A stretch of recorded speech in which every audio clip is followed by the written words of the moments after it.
할렐루야. 금요예배 오신 우리 모든 성도님들 축복하고 환영합니다. 우리 옆에 있는 사람에게 이렇게 이야기해봤으면 좋겠습니다. 당신은 이 땅의 희망입니다. 당신은 이 땅의 희망입니다. 교회는 이 땅의 희망입니다. 교회는 이 땅의 희망입니다. 믿으십니까? 네, 어떤 상황 가운데 있다 할지라도 교회가 이 땅의 희망이고 우리 성도님들이 이 땅의 희망인 줄 믿습니다. 오늘 우리 함께 기도 드리심으로 하나님 앞에 예배 드리도록 하겠습니다. 하나님, 우리들을 이곳 가운데 불러주시고 은혜를 주심에 감사합니다.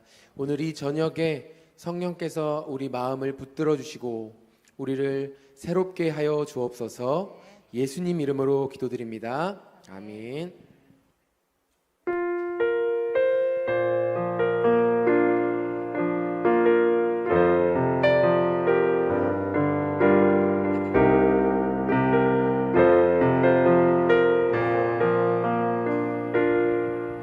우리에겐 소원이 하나인데 주님 다시 오실 그날까지 우리 가슴에 새긴 주의 십자가 사랑 나의 교회를 사랑케 하네. 주의 교회를 향한 우리 마음 희생과 포기와 가난과 고난 하늘며 죽음조차 우릴 막을 수 없네. 우리 교회는 이 땅의 희망. 교회를 교회되게 예배 예배되게 우릴 사용하소서. 진정한 부흥의 날 오늘 임하도록 우릴 사용하소서. 우리 한 번 더 고백합니다. 우리에겐 소원이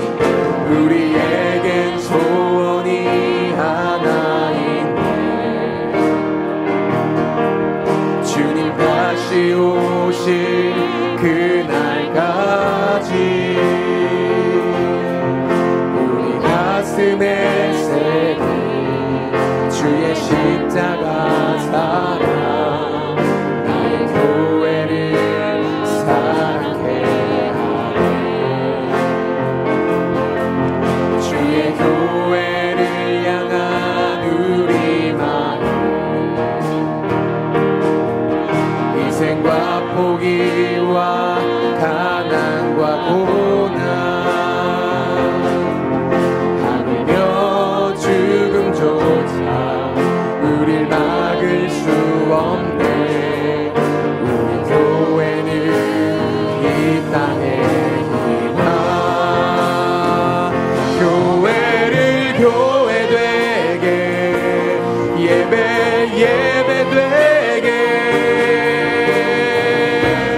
우릴 사용하소서.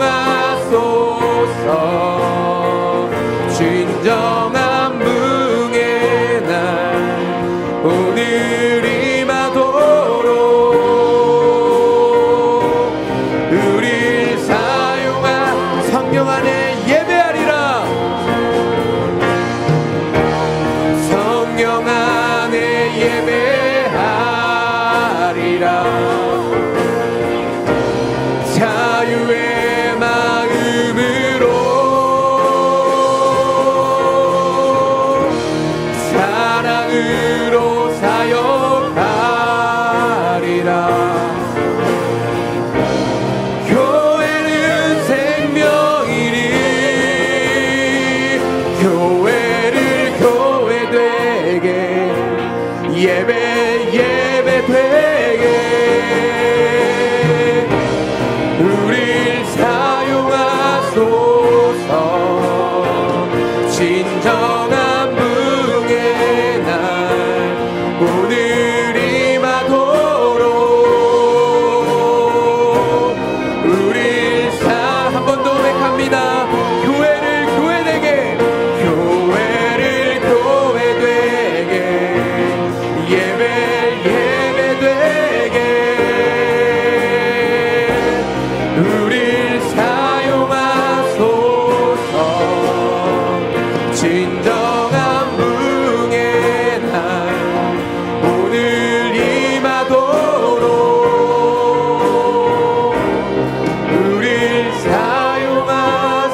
함께 본문 말씀 마태복음 7장 15절에서 21절 우리 함께 읽겠습니다.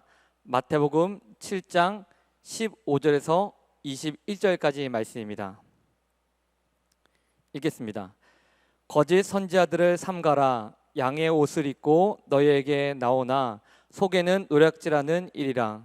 그들의 열매로 그들을 알지니 가시나무에서 포도를 또는 엉겅퀴에서 무화과를 따겠느냐. 이와 같이 좋은 나무마다 아름다운 열매를 맺고 못된 나무가 나쁜 열매를 맺나니 좋은 나무가 나쁜 열매를 맺을 수 없고 못된 나무가 아름다운 열매를 맺을 수 없느니라. 아름다운 열매를 맺지 아니하는 나무마다 찍혀 불에 던져지느니라. 이러므로 그들의 열매로 그들을 알리라. 나더러 주여 주여 하는 자마다 다 천국에 들어갈 것이 아니요 다만 하늘에 계신 내 아버지의 뜻대로 행하는 자라야 들어가리라. 아멘.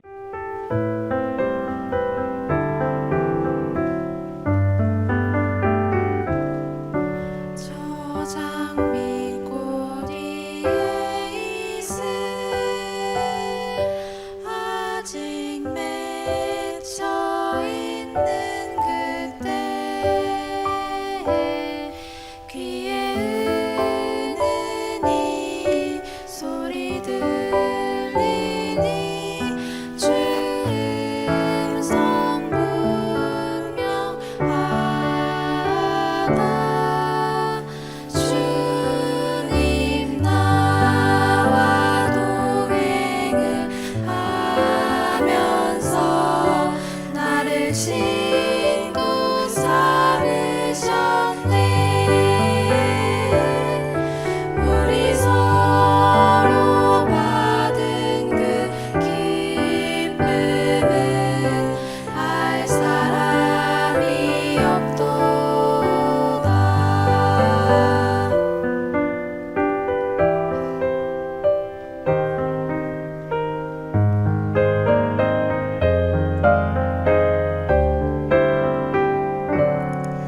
그 청아한 주의 음성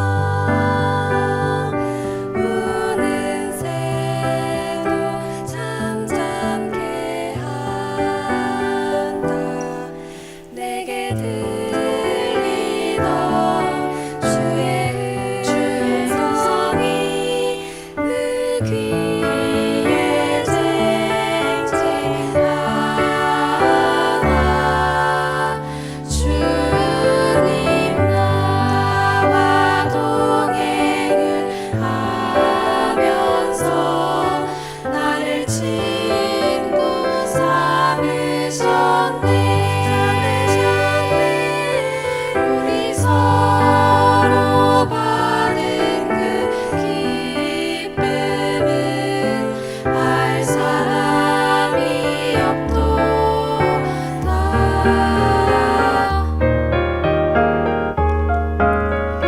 주님 나와 동행을 하면서 나를 친구 삼으셨네. 우리 서로 받은 그 기쁨은 알 사람이 없도다. 우리 서로 받은 그 기쁨은 알 사람이 없도다. 알 사람이 없도다. 알 사람이 없도다.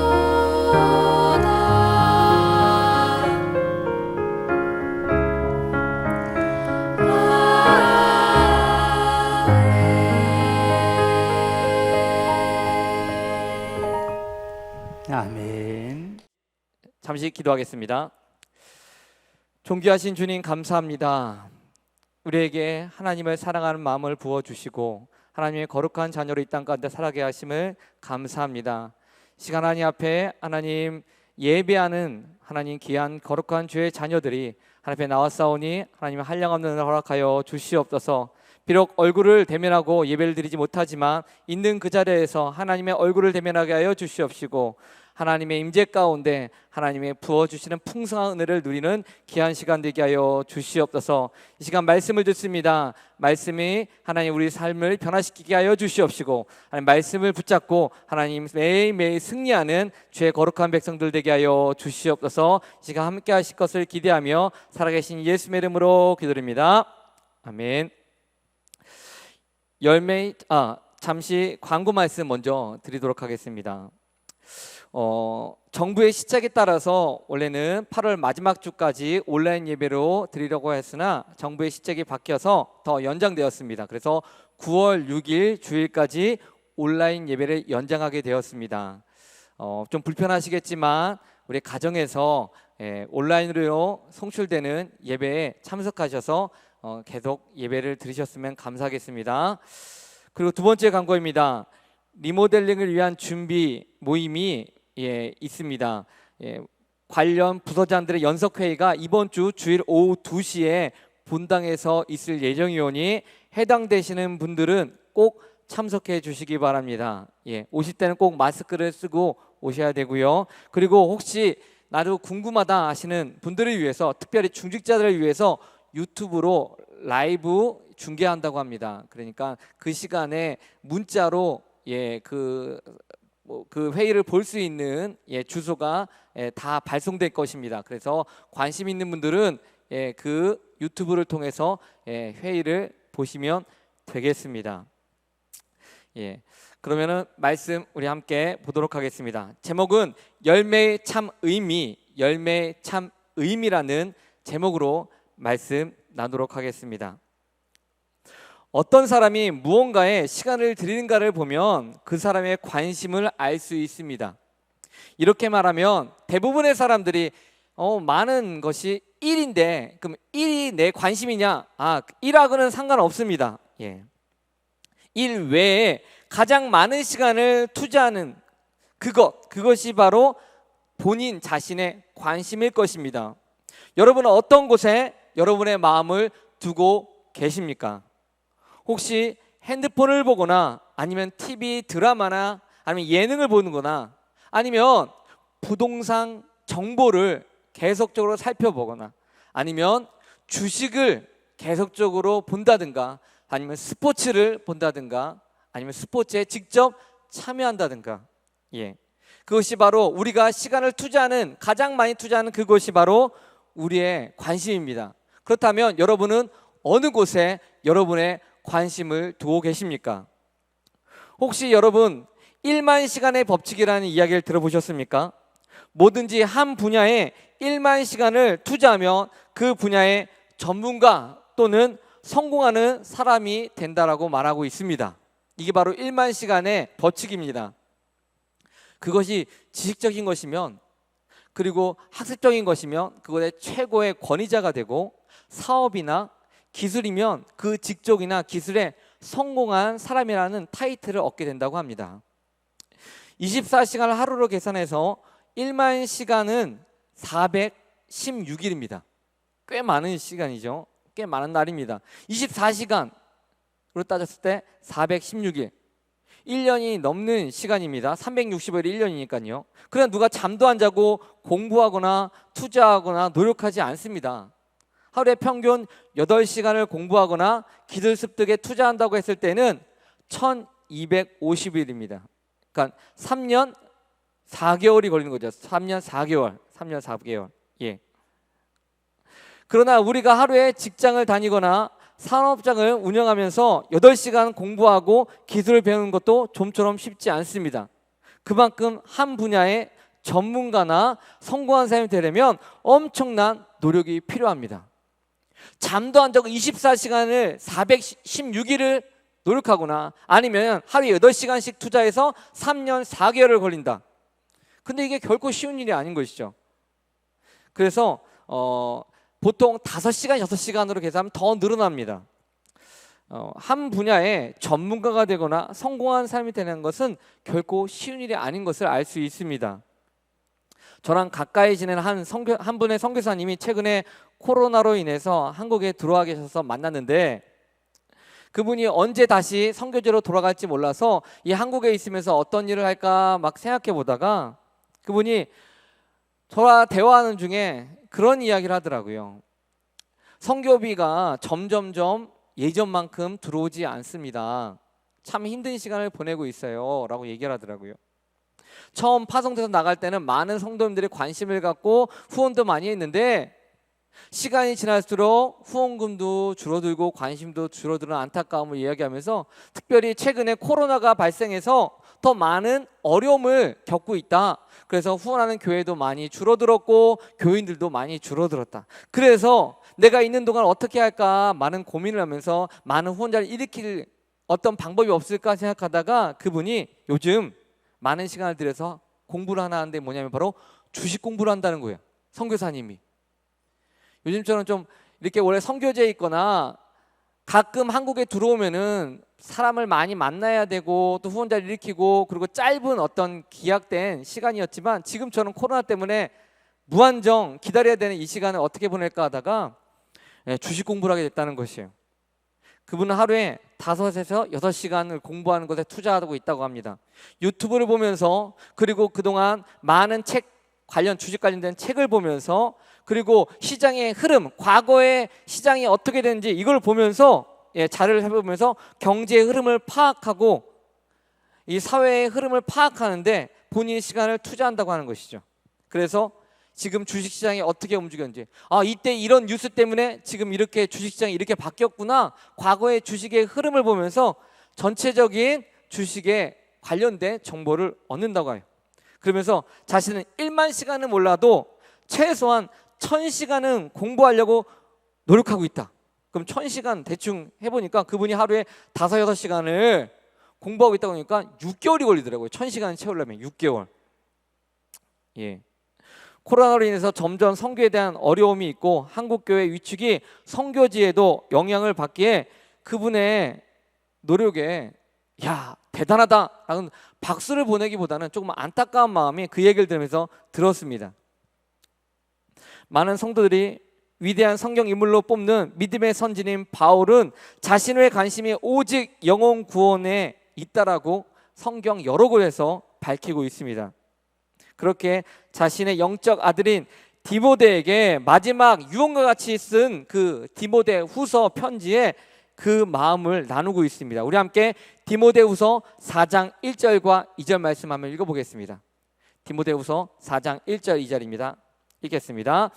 하나님 앞과 살아있는 자와 죽은 자를 심판하실 그리스도 예수 앞에서 그가 나타나실 것과 그의 나라를 두고 엄히 명하노니 너는 말씀을 전파하라. 때를 얻든지 못 얻든지 항상 힘쓰라.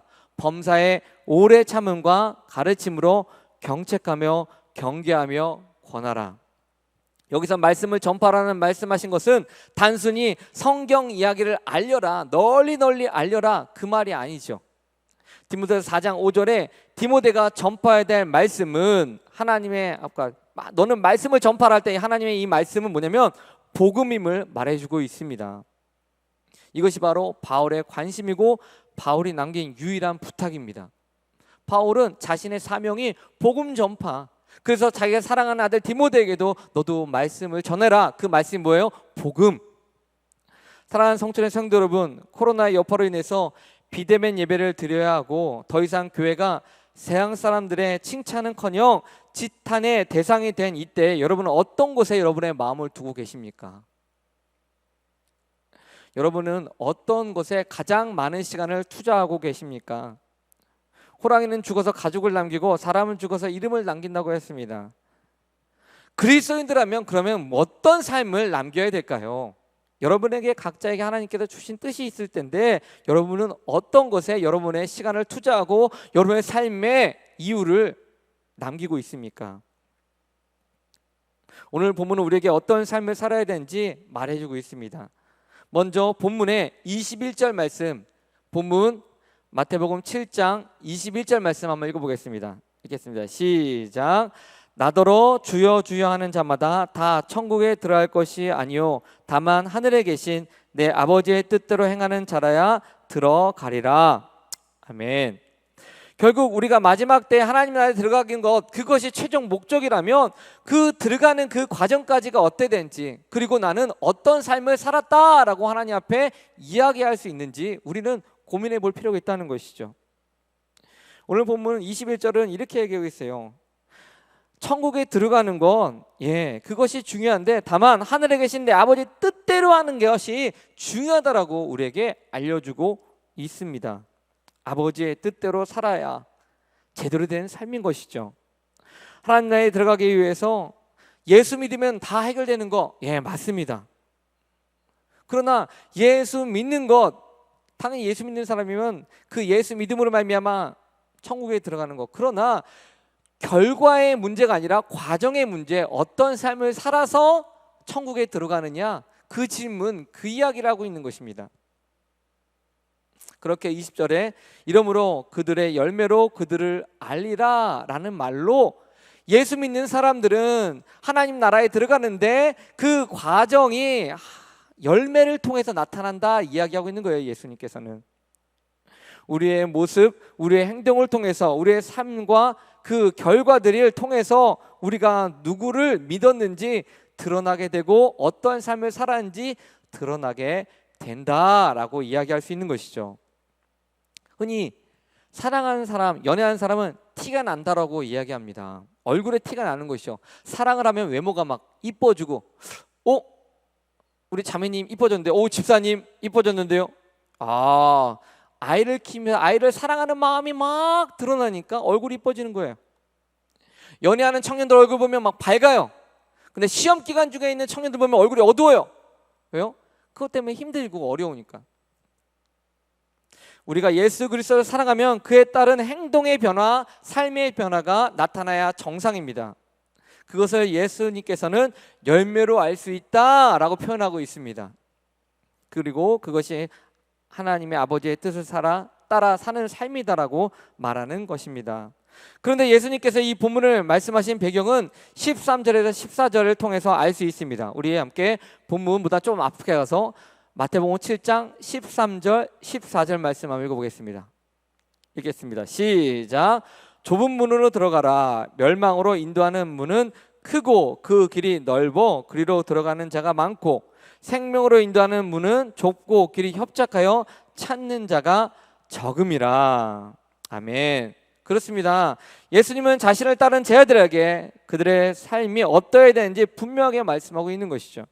예수님께서는 십자가의 승리 이후에 자신을 따르는 제자들과 무리들의 삶이, 성도들의 삶이 넓고 편한 길이 아니라 말씀하고 있는 것이에요. 그 길은, 제자의 삶, 성도의 삶은 좁은 문, 좁은 길, 찾는 사람이 없어서 협착하고 고난의 길, 그 길이 바로 우리가 가야 될 길이라 이야기하고 있는 것입니다. 그 길에는 우리를 낙담케 하거나 혼란케 하는 많은 거짓 선지자들이 있어요. 그리고 달콤한 말과 물질로 우리의 마음을 빼는 유혹들이 있습니다. 그러나 주님은 제자들과 성도들이 그 어렵고 힘들고 유혹이 많은 그 길에서 그리스도를 닮아서 열매 맺는 삶을 살 것을 말씀으로 가르쳐 주고 있습니다. 주님께서는 나무의 비유를 통해서 주님을 따르는 제자로서, 그리스도인으로서 좁은 길, 좁은 문으로 가는 자들의 삶이 어떠해야 되는지 이야기해 주고 있어요. 우리 함께 16절부터 19절까지 말씀, 본문 16절부터 19절까지 말씀 읽어보도록 하겠습니다. 읽겠습니다. 시작. 그들의 열매로 그들을 알지니 가시나무에서 포도를 또는 엉겅퀴에서 무화과를 따겠느냐.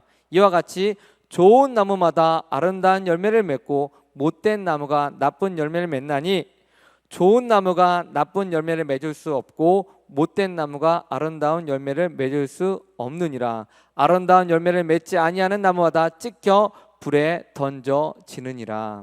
아멘. 주님은 자신을 믿고 따르는 성도들에게, 그리고 제자들에게 예수 그리스도는 생명나무에 접붙임 바 되었기에 좋은 나무이고 그런 나무에게는 아름다운 열매가 맺혀져야 함을 본문을 통해서 말해주고 있는 것입니다. 우리가 잘 아는 요한복음 15장의 포도나무 비유를 통해서도 알 수 있는 것은 농부이신 하나님께서 우리를 예수 그리스도와 접붙이셨다는 거예요. 우리의 어떠함도 아니에요. 우리가 좋은 가지이기 때문에, 아니 우리가 여태까지 좋은 선행을 베풀거나, 아니 우리가 뭐 특별하기 때문에 그 예수 그리스도에 접붙임 받은 것이 아닙니다. 우리는 여전히 죄인이고, 우리는 여전히 부족하고, 여전히 연약하지만 우리 하나님께서, 농부이신 하나님께서 그냥 선택해 주셔서 우리를 생명나무이신 예수 그리스도에게 접붙여 주신 거예요. 우리의 가정, 그리고 나 자신의 노력이 아무것도 필요 없었습니다. 오직 농부이신 하나님의 선택에 의해서 우리는 예수님과 함께하게 된 것이. 그렇다면 우리 예수님께 접붙여 주신 하나님의 은혜 가운데 무엇이 우리에게 옵니까? 바로 예수님으로부터 오는 풍성한 생명과 사랑이 우리 가운데 공급되는 것이에요. 그렇다면 그에 합당한 열매를 맺는 것이 당연한 것입니다. 우리의 삶이 예수 그리스도를 믿고 그분의 접붙임 바 되었다라면, 그분의 생명을 우리가 누리고 있다라면, 그분의 사랑을 우리가 입었다라면 우리는 풍성한 열매를 맺어야 되는 것이죠. 그러나 그렇지 않게 되면 어떻게 됩니까? 오늘 보면 19절에 나왔죠. 아름다운 열매를 맺지 아니하는 나무마다 어떻게 돼요? 찍혀서 불에 던져지느니라. 요한복음 15장 말씀에도 포도나무 비유에도 그렇게 얘기하고 있어요. 열매를 맺지 못하면 어떻게 돼요? 찍혀서 밖에 버려지거나 결국 그 나무 가지들은 불에 던져지게 됩니다. 우리 함께 따라해 보시기 바랍니다. 우리는 좋은 나무이다. 우리는 좋은 나무입니다. 그렇다면 그에 합당한 열매를 맺어야 돼요. 예. 그러나 본문은 우리에게 열매가 없는 나무 또는 쓸모없는 열매를 맺는 나무가 되지 않도록 경계할 것을 경고하는 메시지입니다. 우리가 나 자신은 나 하나 구원받는 것으로 만족한다면 그것은 아무 열매가 없는 것이에요. 그는 열매를 맺기를 거부하는 쓸모없는 나무와 같습니다. 또 한 가지 우리가 경계될 것이 있어요. 우리 함께 마가복음 11장 12절에서 14절까지 말씀 읽어보겠습니다. 마가복음 11장 12절에서 14절입니다. 읽겠습니다. 시작. 이튿날 그들이 베다니에서 나왔을 때 예수께서 시장하신지라 멀리서 잎사귀 있는 한 무화과 나무를 보시고 혹 그 나무에 무엇이 있을까요? 가셨더니 가서 보신즉 잎사귀 외에 아무것도 없더라. 이는 무화과의 때가 아님이라.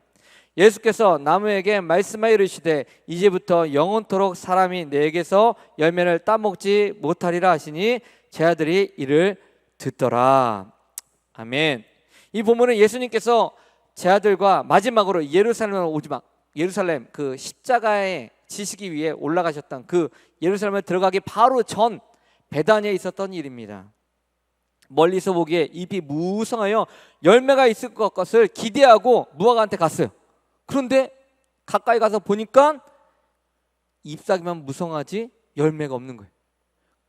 그 예수님께서 그 나무를 저주하십니다. 그런데 이거를 설명하기 뭐냐면 13절 마지막 편에 무화과의 때가 아니미라. 아직 때도 아닌데 무화과한테 가서 열매를 얻으려고 했던 예수님이 잘못된 거 아니냐? 아닙니다. 멀리서 보았는데 여기도 보면 13절에 멀리서 잎사귀에 있는 한 무화과 나무를 보시고 무화과 잎사귀를 보면 이때가 열매를 맺을 때인가 아닌가를 알 수 있어요. 예. 멀리서 보니까 잎이 무성한 무화과 나무가 보여서 거기에는 열매가 있겠구나 싶어서 예수님께서 가셨는데 멀리서 보기에는 열매가 있는 것처럼 보이는 그런 잎사귀였는데 가까이서 보니 열매를 하나도 안 맺힌 것입니다. 그것에 대해서 예수님께서는 저주하신 것이에요. 이해가 되십니까? 신앙의 연수가 쌓이고 당연히 열매를 맺어야 할 때 겉으로는 훌륭한 신앙인 것처럼, 겉으로는 정말 내가 정말로 신앙이 성숙한 사람처럼 다 행동하는데 실질적으로는 자기 삶에 맺혀진 열매가 없는 거예요.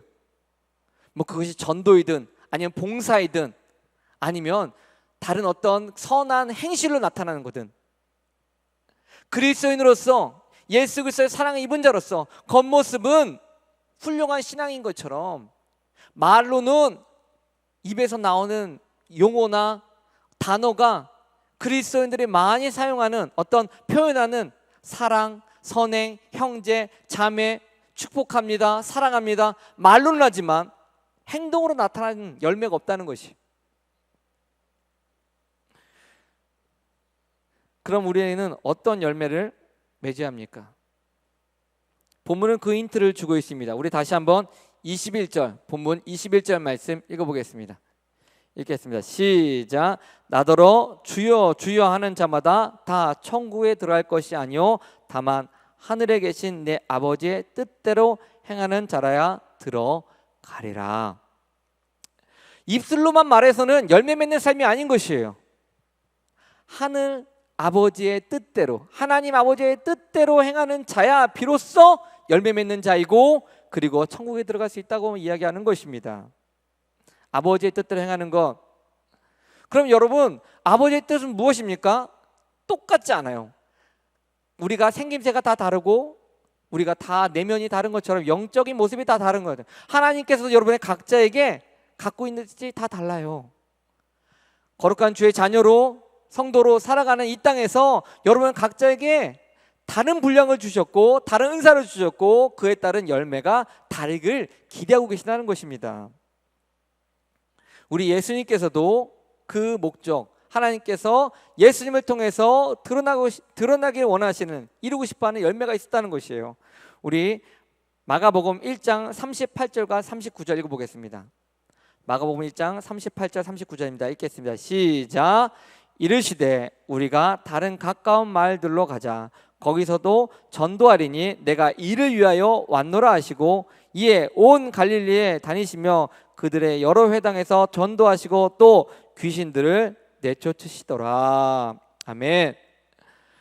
우리 예수님의 온 목적에 대해서 마가복음 1장 38절 39절은 말하기를 전도다라고 이야기하고 있습니다. 당시에 예수님께서 말씀하신 전도가 무엇이겠습니까? 전도, 예수 믿으세요. 우리는 흔히 이렇게 생각해요. 예수 믿으세요. 근데 당시는 예수님이 본인 자신인데 나를 믿으세요 이렇게 전도했겠습니까? 아니죠.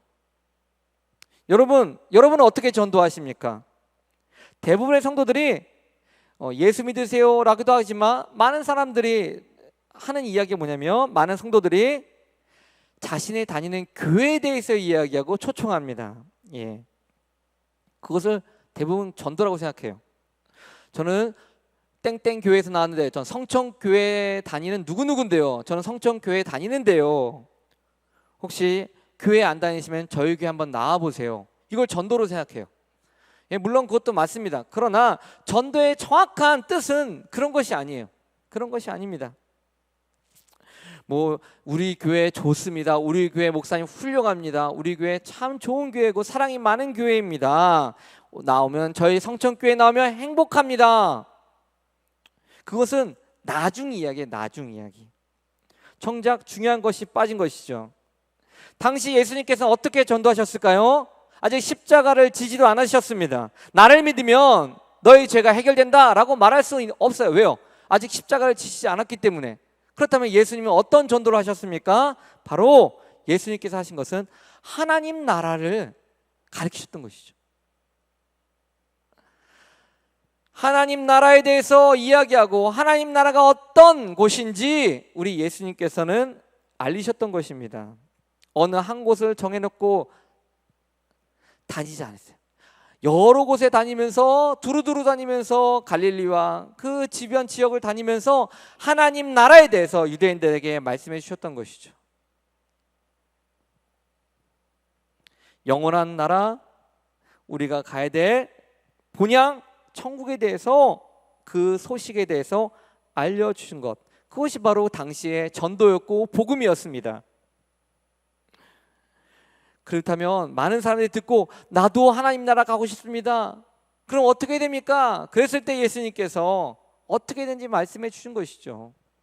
회개하고, 내가 그동안 죄를 회개하고, 그리고 하나님 나라에 맞는 합당한, 들어가기 위해 합당한 열매를 맺어야 된다라고 가르쳐 주신 것입니다. 그것이 바로 복음인 것이죠. 그러나 이후에는 예수님께서 십자가에 달려 죽으심으로 말미암아 예수님을 통해서 천국에 들어갈 수 있는 길을 열어주신 것이요. 그리고 그런 자들이 예수님을 사랑하는 마음으로, 하나님을 사랑하는 마음으로 열매 맺도록 또한 인도해 주신 것입니다. 우리가 예수 그리스도를 믿는다라면 우리가 예수님의 십자가를 지을 수 있어야 되고, 그리고 이 땅에서 천국을 맛볼 수 있는 교회에 모이게 힘써야 되고, 그곳에 모여서 예배를 드려야 되고, 그리고 더불어서 이러한 자들이 더 많아질 수 있도록 이곳으로 초청해야 되는 것이 십자가 앞으로, 교회로, 그리고 그들로 하여금 그리스도인으로서 합당한 열매를 맺는 삶을 살 수 있도록 우리는 그들을 초청해야 되는 것입니다. 그런데 예수님께서 더 정확하게 자신의 사명을 드러내는 곳이 있습니다. 자, 누가복음 19장 10절 말씀 해보겠습니다. 누가복음 19장 10절 말씀입니다. 읽겠습니다. 시작. 인자가 온 것은 잃어버린 자를 찾아 구원하려 함이니라. 이건 삭개오와 식사하는 장면에서 나온 말씀이에요.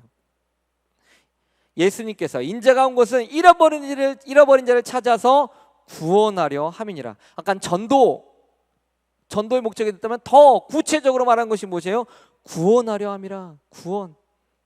일맥상통합니다. 주님이 이 땅에 오신 것은 하나님의 나라에 대해서 알려주기 위함이고, 그리고 그 하나님 나라에 들어가기 위한 것이 바로 구원입니다. 그러기 위해서는 단 한 가지 방법, 그것이 바로 예수님께서 십자가의 죽으심으로 죄의 문제를 해결하는 것밖에 없어요. 우리 마태복음 20장 28절 그리고 마가복음 10장 45절에 동일한 말로 예수님의 최종적인 목적을 분명하게 적나라하게 드러내주고 있습니다. 우리 마가복음 10장 45절 말씀 읽어보겠습니다. 마가복음 10장 45절, 마태복음 20장 28절하고 동일한 거예요. 자, 우리 읽겠습니다. 시작. 인자가 온 것은 섬김을 받으려 함이 아니라 도리어 섬기려 하고 자기 목숨을 많은 사람의 대속물로 주려 함이니라. 이 마태복음 20장 28절과 마가복음 10장 45절 토시 하나 틀리지 않고 똑같습니다. 이 말씀을 통해서 아까 처음에 마가복음 1장에 전도하러 왔다, 그리고 누가복음 19장 10절에 구원하려 왔다, 이것이 예수님의 목적인데, 더 정확하게는 우리 주님께서의 목적은, 이 땅까지 오신 목적은 많은 사람의 구원을 위해서 자신을 내어주기 위해서, 자신이 섬김을 받으려는 거 있잖아. 자기의 목숨을 내어주어서 결국에 구원의 그 열매를, 구원의 그 목적을 이루겠다라고 말하고 있는 것이, 주님은 그분의 거룩하고 귀한 생명을 자신이 아닌 다른 사람, 그냥 죽을 수밖에 없는 수많은 사람들, 그냥 수많은 사람이라는 것은 이미 지나갔던, 이 역사에서 지나갔던 수많은, 그리고 앞으로 오게 될 얼마나 수많은 숫자가 이 땅까지 살아갈지 모르겠지만 그 앞으로 오게 될 그 많은 그 사람을 위해서 우리 주님은 자신의 목숨을 내어주셨다라고 이야기하는 것입니다. 이 죽음은 인간이 절대로 흉내낼 수 없는 죽음이에요. 대속의 죽음은 인간이 흉내낼 수 없습니다. 그러나 우리 주님은 자신의 생명을 들여서 그 죽음을 맞아들이시고 우리에게 생명을 허락해 주셨습니다. 왜 그렇게 하셨습니까? 그것이 바로 하나님 아버지의 뜻이었기 때문입니다. 우리도 마찬가지입니다. 저는 지금 이 본문의 말씀을 이전에도 전한 적이 있었는데, 우리는 이전에 전할 때 저는 이렇게 전했어요. 우리 주님과 같이 아름다운 열매를 맺읍시다. 열매 맺는 삶이 되어야 됩니다. 이렇게만 전했어요. 그런데 열매 맺는 것에 목적이 있다는 것이죠. 참 의미. 열매를 맺는 게 목적이 되어서는 안 돼요. 제가 이 본문을 묵상하면서 깨달은 것은 뭐냐면, 열매를 맺는 거 그 이상 뭐냐면 열매를 나눠주는 삶이 되어야 돼요. 나눠주는 삶.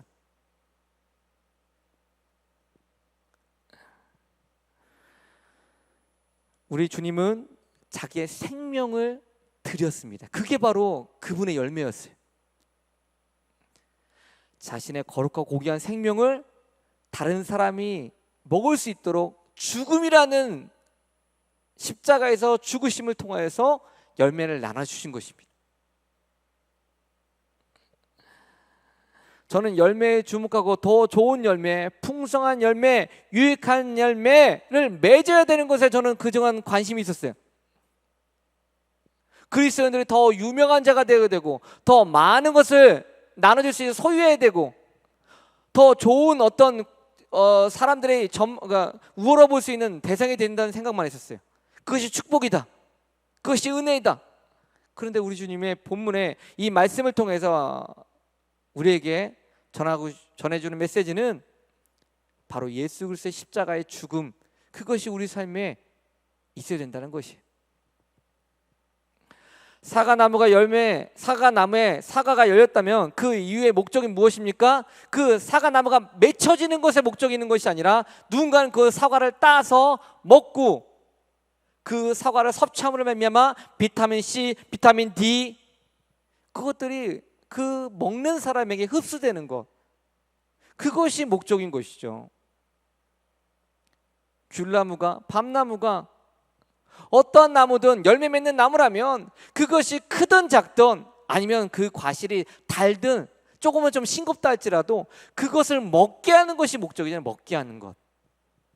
이해가 되십니까? 그리스도인들이라면 많은 열매를 맺는 것, 풍성한 열매를 맺는 것, 질 좋은 열매를 맺는 것 좋습니다. 그런데 그걸 자랑하려고 하면 안 된다는 것이죠. 내가 이만큼의 열매를 맺었어. 그리고 나만 다, 내 몸에 그냥 아무도 따지 마, 내 열매 아무도 건들지 마, 너희들은 그냥 보기만 해, 나 이런 사람이야. 이것이 열매의 목적이 아니라는 것이죠. 우리가 예수 그리스도와 접붙임 바 되어서 열매 맺으려고 하는 것은 이유는 뭐냐면 누군가가 이 열매를 따 먹게 하기 위한 것입니다. 가져가야죠, 나눠야죠. 아깝지만 그것의 목적은, 우리가 예수 그리스도에 접붙인 이유는 누군가 이 열매를 따먹게, 먼저는 열매를 맺혀야 되는 것이 중요합니다. 하지만 열매 맺혔다라면 그것을 나눌 수 있어야 돼요. 우리 주님 십자가의 죽음을 통해서 영생이라는 구원의 열매를 저와 여러분에게 나누어 주셨습니다. 사랑하는 성전의 성도 여러분, 열매가 여러분의 영광이 되게 하지 마시기 바랍니다. 풍성하고 질 좋은 열매를 주신 이유는 더 많은 사람에게 나누어 주라고 주신 것입니다. 한국교회가 놀라운 부흥과 은혜를 입은 것은 이기적인 집단이 되라고 우리 주님께서 주신 것이 아니에요.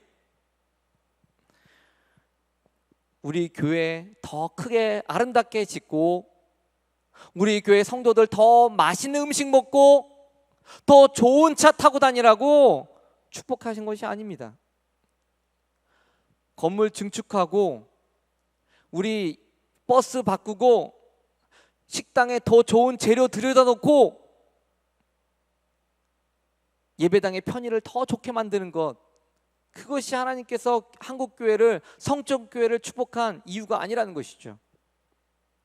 지금까지 우리 성전교회가 열심히 해왔던 것처럼 반찬을 열심히 만들어서 이 주변의 이웃들에게 나누고, 힘 없어서 몸이 불편해서 경제생활 못하는 많은 주변의 이웃들을 찾아가서 그들을 보듬어 안아주고 그들의 형편을 살피고 우리가 가진 걸 나누는 것, 그것이 바로 하나님께서 한국교회를 축복하신 이유고 성전교회를 축복하신 이유고 저와 여러분을 축복하신 이유라는 것입니다.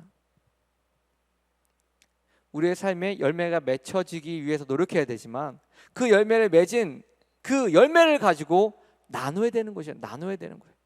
내 자녀에게만 주기 위해서 열매를 맺는 것이 아니라 내 이웃, 내 사촌에게만, 아니면 우리 공동체만, 이 성천교회는 공동체만 내 열매를 따먹어 라고 말하는 것이 아니라 나와 일면식이 없는 사람을 위해서, 나와 정말 원수지간인 사람을 위해서 당신도 내 열매를 따 먹으십시오 라고 내어줄 수 있는 것, 그것이 바로 그리스도인들의 삶이라는 것이죠.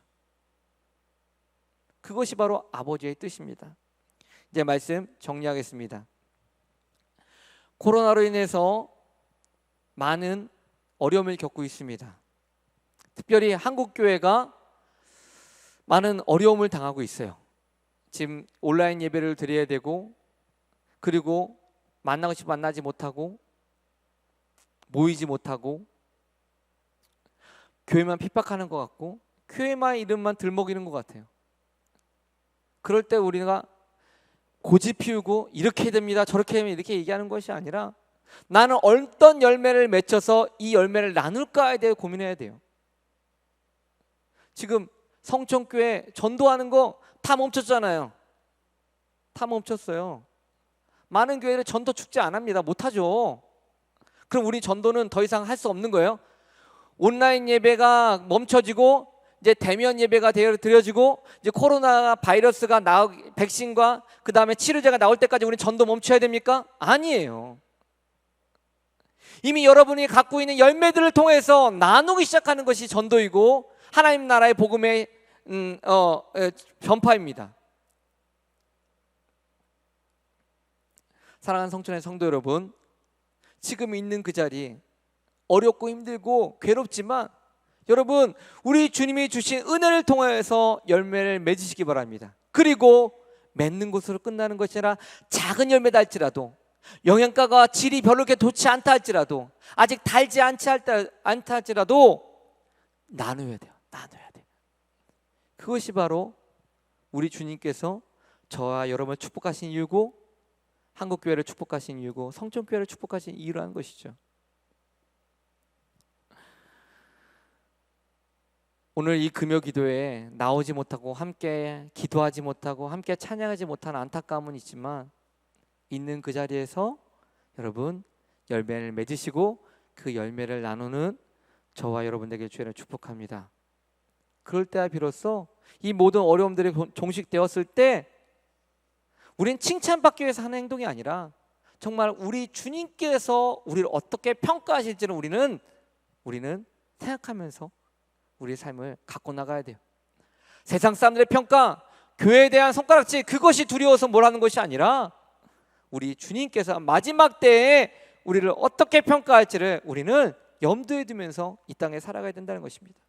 오늘 이 말씀 마음에 깊이 새기시고 열매 맺는 것 거기에 목적이 아니라 열매를 맺혀서 어떻게 나눠야 될 것인가에 대한 우리는 깊은 고민 가운데 지금의 우리의 삶을 갖고 나가시길 바랍니다. 기도하겠습니다. 살아계신 하나님 감사합니다.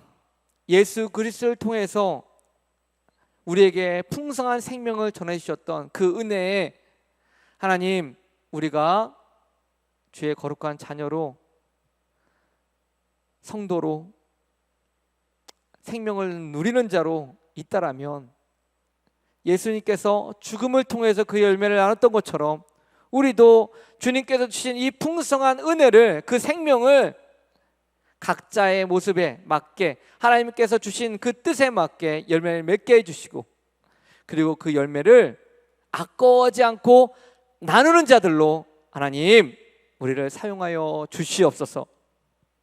어려운 때입니다. 힘든 때입니다.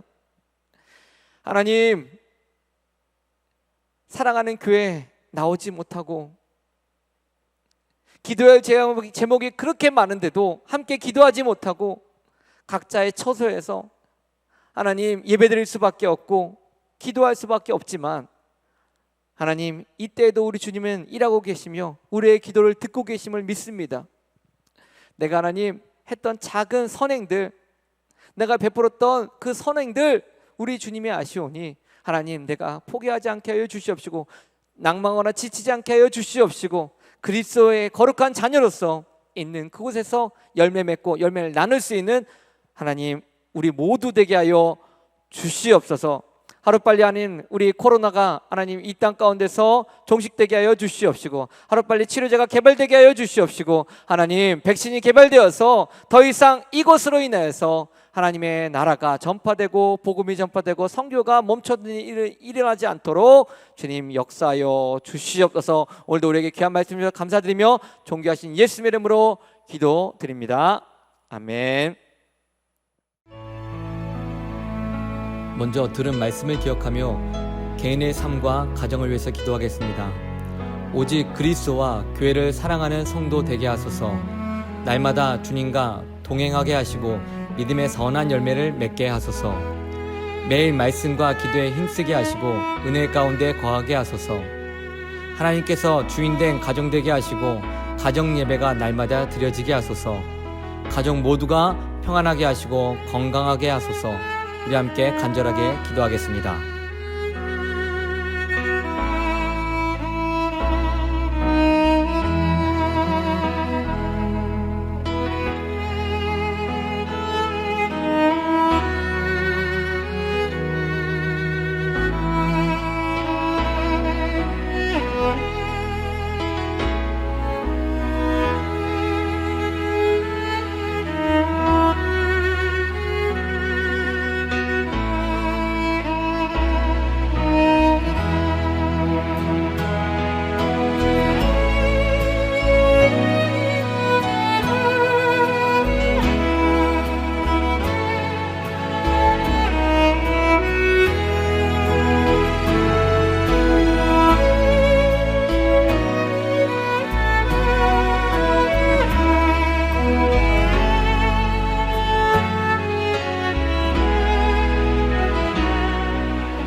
번째로 기도할 때는 교회와 성도들을 위해서 기도하겠습니다.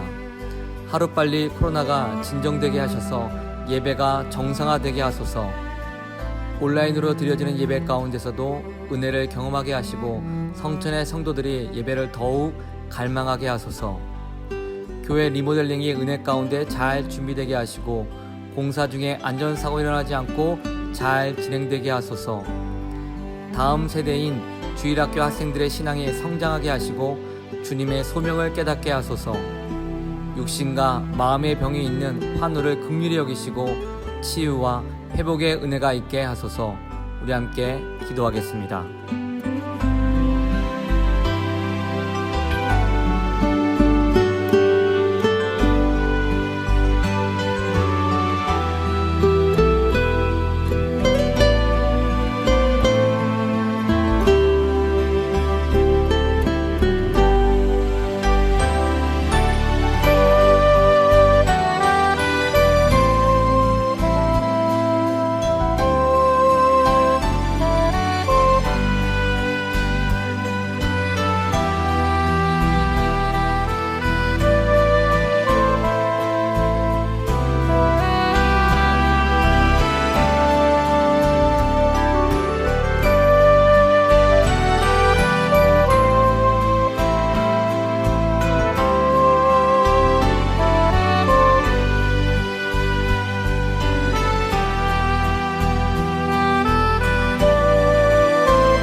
마지막으로 나라와 민족과 열방을 위해서 기도하겠습니다. 코로나로 인해 혼란스러운 정부와 사회를 긍휼히 여기시고 바이러스가 더 확산되지 않고 백신과 치료제가 속히 개발되게 하소서. 양극화된 나라와 민족이 하나 되게 하시고 서로를 향한 사랑과 배려의 마음을 주소서. 의료 파업이 빨리 해결되게 하시고 치료가 필요한 환자들에게 의료 서비스가 속히 제공되게 하소서. 한국 사회와 국민이 더 이상 교회를 비방하지 않게 하시고 교회에 대한 신뢰를 회복하게 하소서. 어려운 중에도 복음의 사명을 감당하기 위해 열방에 나가 선교하는 선교사님들을 긍휼히 여기시고 주님의 손길로 보호하시며 그 필요를 채우소서. 우리 함께 기도하시고 개인의 기도 좀 해갖고 기도하겠습니다. 우리 함께 기도하겠습니다.